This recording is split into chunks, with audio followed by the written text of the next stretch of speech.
আমরা অনেকেই মনে করি যার কাছে অনেক টাকা আছে, বড় গাড়ি আছে, বড় বাড়ি আছে, দামি ফোন আছে, তারাই জীবনে সাকসেস। কিন্তু নয়, সাকসেস মানে সফলতা তো তারাই জীবনের খারাপ সময়গুলোতে চোখে চোখ রেখে পার করে দেওয়াটাও জীবনে অনেক বড় একটা সাকসেস। জীবনের খারাপ সময়গুলো দাঁত চেপে এগিয়ে যাওয়াটা জীবনে একটা বড় সাকসেস। শুধু তাই না, জীবনের প্রিয় মানুষগুলো যদি কষ্ট দেয় বা ছেড়ে চলে যায়, সেই সময়টাকে পার করে জীবনে এগিয়ে যাওয়াটাও জীবনে বড় সাকসেস। জীবনে যে আমরা বেঁচে আছি সেটাও একটা জীবনে বড় একটা সাকসেস। তাই জীবনে প্রাণ খুলে বাঁচো।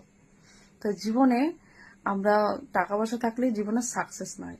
জীবনে ভালো খারাপ সময়, জীবনে আমাদের খারাপ ভালো সময় আসবে যাবে, কত মানুষ কষ্ট দেবে, ছেড়ে চলে যাবে, সেই সব কিছু ঝড় বৃষ্টির জল সবকিছু মানিয়ে যদি আমরা জীবনে এগিয়ে যেতে পারি, সেটা হচ্ছে জীবনের সবচেয়ে বড় সাকসেস। তাই জীবনে টাকা পয়সা নয়, জীবন